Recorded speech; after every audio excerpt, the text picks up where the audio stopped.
Hola, esto es Radio Incomex, el podcast donde conversamos de obligaciones, ideas e información relevante que las empresas en México deben saber.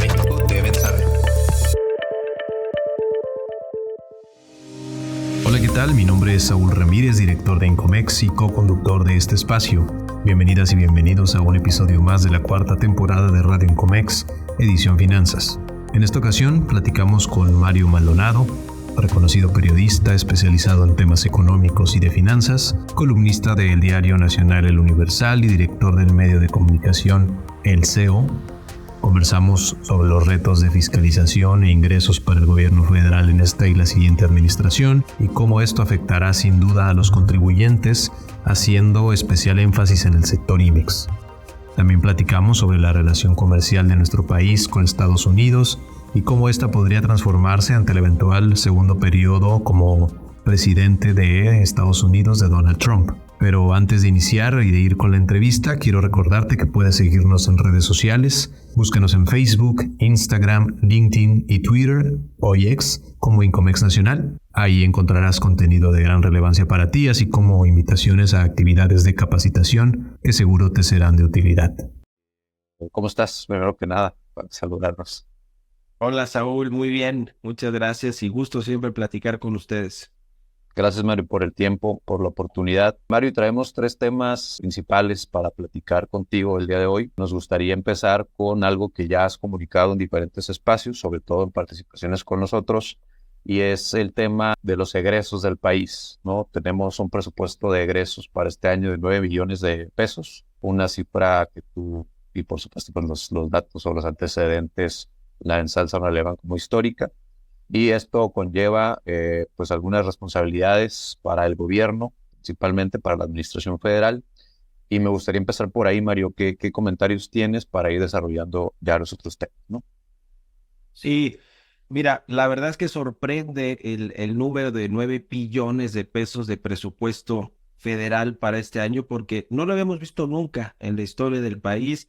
Veríamos un promedio de 6.5 billones de pesos de gasto anual, de gasto público, y se fue a los 9 billones. Ha ido creciendo en el sexenio actual, pero sorprende que en este año que es electoral, que es un año muy importante para el país también en términos de consolidación de inversión extranjera por el nearshoring y todo esto, hayan decidido ir por 9 billones. Mira, eso finalmente a la economía le da dinamismo, porque quiere decir que va a haber dinero en la economía, en proyectos públicos, generando empleos, ayudando a que se generen cadenas de inversión en el sector privado. Es decir, suena bien en términos económicos y por eso la cifra de la Secretaría de Hacienda está muy optimista para este año de crecer por ahí del 3% o 2.5% por lo menos, pero tiene sus riesgos, por supuesto. El principal me parece que es cómo financiar 9 billones de pesos, porque cualquier país quisiera gastar mucho dinero y tener, digamos, esos ingresos para poder ejecutar un presupuesto de esta magnitud.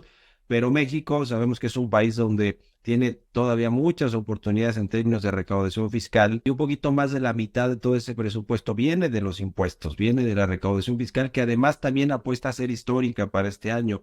Venimos de un 3.8 billones de pesos de impuestos recaudados el año pasado a pasar a un 4.5, 4.6 billones de pesos, es decir, prácticamente la mitad, poquito más de la mitad del presupuesto financiado con impuestos. Y bueno, pues ya sabes, ahí están los grandes contribuyentes, está los impuestos especiales, el IVA, el ISR, y aquí es donde viene un poco yo creo que el problema, porque el petróleo, que es la otra fuente de ingresos del gobierno, pues siempre tiene estas fluctuaciones del precio del petróleo, de la producción. Hoy México tiene un problema de producción petrolera. De hecho, el presidente quisiera que ya no se exportara petróleo y que todo lo que se produce se refine en México, lo cual no suena nada lógico para las finanzas públicas. Pero entonces empiezas a ver de dónde sacas impuestos y a mí me parece que la vía para intentar llegar a esos presupuestos, sin duda alguna, es mejorar más y más la recaudación, y eso solamente se puede dar a través de estrategias de mayor fiscalización. Obviamente el SAT siempre va a decir, pues no, mi estrategia es facilitar el pago de impuestos para que pues, la gente pague impuestos y entonces yo llegue a esas cifras. Pero a ver, la gente no le gusta pagar impuestos, sobre todo en un país donde no los ve retribuidos, es decir, no los ve bien invertidos en los impuestos. no estamos hablando de un país desarrollado en Europa, etcétera. Europa donde se pagan muchos impuestos, pero se ve en las calles, en los servicios, en la educación, infraestructura, en fin, es todo un tema ahí más estructural, el tema de impuestos, pero entonces ahí empiezan a fiscalizar más a las empresas, empiezan a revisar a ver cuáles son las que pagan tasas de impuestos que yo creo que deben de pagar más, que lo ha dicho Raquel Buenroslo cuando era jefa del SAT, decía, a ver, yo quiero revisar todas las tasas de impuestos que hoy se pagan para las diferentes industrias y sectores económicos en el país. Más o menos no le movió mucho, pero sí tenía la intención de revisarlas y de ajustarlas al alza. ¿Para qué? Para que paguen más impuestos los contribuyentes cautivos, que son las empresas, ¿no? Los grandes contribuyentes, y no me refiero solo a los grandes, sino también a las empresas medianas, a las empresas dedicadas al comercio, donde hay mucho tema de aranceles, de pago de impuestos, pues es donde yo creo que se pone normalmente el ojo para buscar llegar a esos niveles de recaudación. Entonces, digamos que estos son los retos y los riesgos de tener un presupuesto tan alto que necesitas financiarlo de alguna manera. Ahora, ya el gobierno para financiar parte de los 9 billones va a endeudarse, va a pedir casi 2 billones de pesos de esos 9 de deuda pública, que es algo que había prometido el presidente, por cierto, que no iba a suceder en su sexenio, sí va a pasar, pero el reto vendrá yo creo para las siguientes administraciones en términos de cómo hacerle frente a esos presupuestos tan altos con una recaudación que cada vez va a ir buscando ser más alta y que de pronto cuando la economía ya no crezca al 2.5 o 3%, es decir, cuando venga una desaceleración donde crezcamos 1%, entonces no va a haber manera de financiar estos presupuestos tan altos.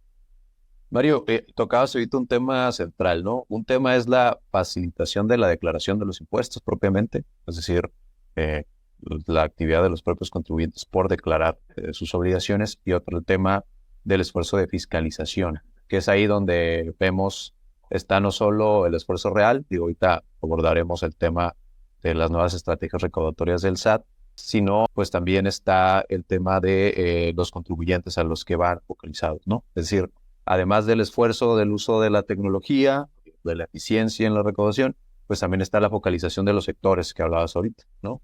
En ese tema tenemos que la industria manufacturera pues representó el año pasado el 17% de los ingresos tributarios, ¿no? Nada más de industria manufacturera, y el primer lugar en ISR y el tercer lugar en impuesto al valor agregado.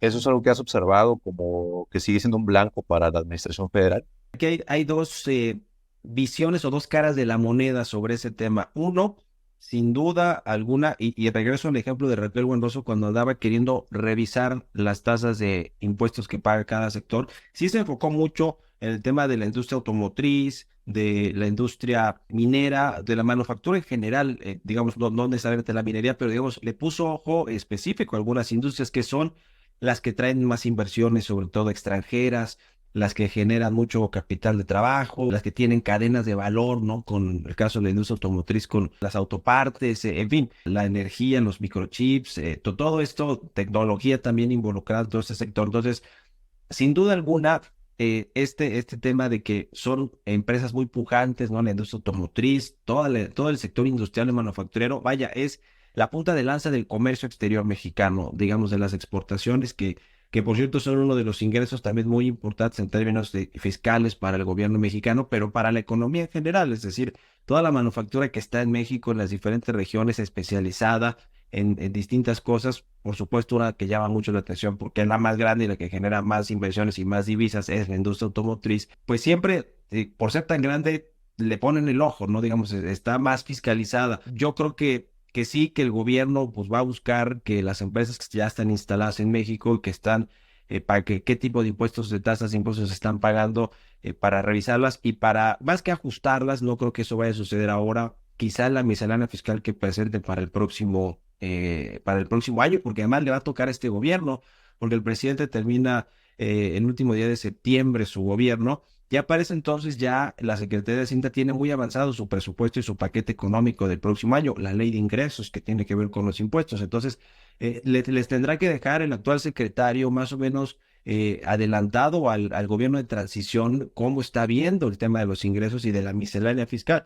Ahora yo digo, las candidatas hablan no de reformas fiscales, por supuesto, porque es impopular. Si hoy dices, voy a hacer una reforma fiscal, se acabó, ya, no hay competencia, porque es impopular. Pero yo lo que he dicho es, puede llamarle como quiera la próxima presidenta a la miscelánea fiscal, que yo creo que va a tener ajustes en términos de tasas o del marco tributario, o sea, porque no hay manera de seguir financiando un gasto público tan grande, salvo que te endeudes más. Y yo creo que no es por ahí la vía por donde quisieran ir los gobiernos o las próximas candidatas. Pero bueno, entonces una cara de la moneda es sí, por ser sectores muy grandes, la industria, la manufactura, que generan muchos ingresos, divisas, inversión extranjera, uno de los más fiscalizados.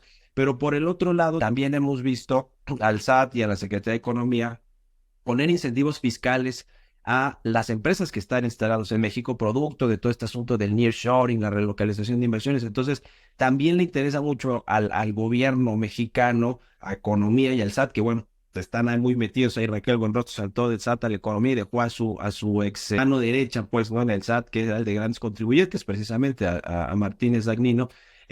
Y ellos tienen también esa responsabilidad de cómo atraer más inversión por nearshoring. Pues necesitamos flexibilizar el tema de los impuestos, es decir, dar incentivos fiscales. Y ya hay todo un plan, se anunció un plan para que las nuevas inversiones puedan deducir impuestos más fácil, deducibilidad de inversiones, en fin, hay muchos incentivos. Entonces yo creo que están estas dos caras. Por un lado, sí, por ser un sector muy grande, tiende a ser muy fiscalizado o le tienden a poner el ojo las autoridades financieras o fiscales más bien, pero por el otro lado también tienen esta necesidad de incentivar a través de una propuesta fiscal atractiva, ¿no? O sea, de incentivos fiscales. Entonces yo creo que más o menos ahí se puede compensar este tema de si le van a pasar o no la lupa muy puntualmente a esta industria, ¿no? Genera muchos impuestos, pero yo creo que también a las empresas de todos los sectores, el ISR, pues es el impuesto que genera más ingresos, el IVA también, que es el consumo. Y que eso, el IVA te habla de la economía. Si la economía va bien, es porque hay consumo y entonces se pagan más impuestos de IVA. Pero el ISR también tiene que ver con la economía porque es la generación de empleo, los registros ante el INSS, los empleos formales, etcétera. Pero digamos, ahí tiene que ver también con qué tanto se está pagando o se están enterando los impuestos que deben de enterarse, los patrones que deben de enterar al SAT. Por eso se reformó todo este tema del outsourcing y de la terciarización y demás. Yo creo que los esfuerzos sí pueden estar en industrias más grandes de recaudación, pero también en el caso de la industria manufacturera muy puntualmente, creo que también va a tener cuidado la autoridad porque va a decir, pues no quiero echar a perder la oportunidad histórica que tiene México con el nearshoring. A eso iba la siguiente pregunta, Mario. Al cierre de esta administración, ¿qué tanto se ha beneficiado a la industria manufacturera? Ya hablabas ahorita de algunos ejemplos. Me imagino que pues hace referencia a que sí es del interés, que además debe ser del interés cuidar a la industria para la administración federal. Y entrando un poquito al tema también ya político-electoral, ¿qué se ha visto en los proyectos, a días del inicio de campaña, de los tres candidatos sobre el sector, ¿no? Y si deben jugar un factor o van a jugar un papel preponderante en esta campaña para anunciar un proyecto con relación a eso? Pues mira, yo creo que en lo fino no ha habido todavía mucha información sobre qué es lo que pretenden hacer en términos de la industria, el sector manufacturero. Pero mira, yo no creo que haya muchos cambios porque es un sector motor de las exportaciones de México, del comercio exterior. Entonces, digamos que ahí lo que tienes que buscar es que llegue más inversión, la forma en la que las empresas que ya están aquí se expandan, reinviertan sus utilidades, como sí ha venido sucediendo, ¿no? Los vamos con estos datos de inversión extranjera directa, mucha reinversión de utilidades, algo de inversión nueva, física, que llega a México. Entonces, yo no creo que le vayan a cambiar mucho en el tema de la política industrial, ¿no? Ahora, yo creo que sí se requiere y que será muy interesante ver que no hemos visto en las propuestas qué van a proponer en términos de una política industrial para el próximo gobierno, porque la verdad es que casi nunca ha existido una real política industrial en México. Ahora, yo del lado de Claudia Sheinbaum, pues no tengo tampoco, honestamente, mucha expectativa sobre qué va a suceder porque Tatiana Cloutier es de su equipo y me parece que ella, al haber sido secretaria de Economía, ella ya propuso un plan industrial, ¿no? Una plataforma cuando llegó a la Secretaría de Economía. Yo creo que si ella apunta a hacer algo más en términos económicos, si es que Claudia gana la presidencia este junio, el 2 de junio, pues va a ser algo muy similar. Ahora, te diría pues que entonces no cambiaría mucho las cosas, ¿no? Porque no cambió siendo secretaria de Economía Tatiana Cloutier.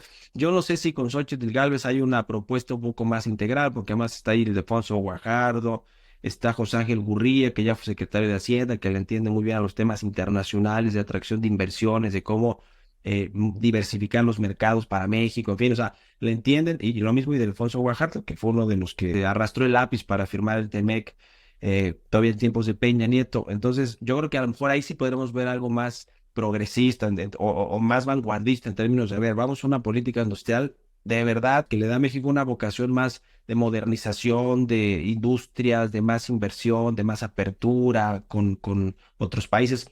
En fin, estas son, me parece, creo que las dos visiones en términos de política industrial. No hemos visto el detalle fino porque no han entrado a eso, se han enfocado en temas más de pensiones, de los trabajadores, de los salarios, que ciertamente, pues en una elección es lo que vende, ¿no? O sea, si tú le hablas a la gente de su salario, de sus pensiones y de su empleo, pues la gente, eso es lo que escucha, lo que siente más cercano. Cuando le hablas un tema de una política industrial, de un tema hasta de nearshoring, pues la gente dice, pues sí, ok, qué bueno que lo van a incentivar o que van a buscar que llegue más inversión, pero pues a mí hoy en mi trabajo, a mí eso no me dice nada. Entonces, por eso yo creo que no se han metido tan fino a este asunto.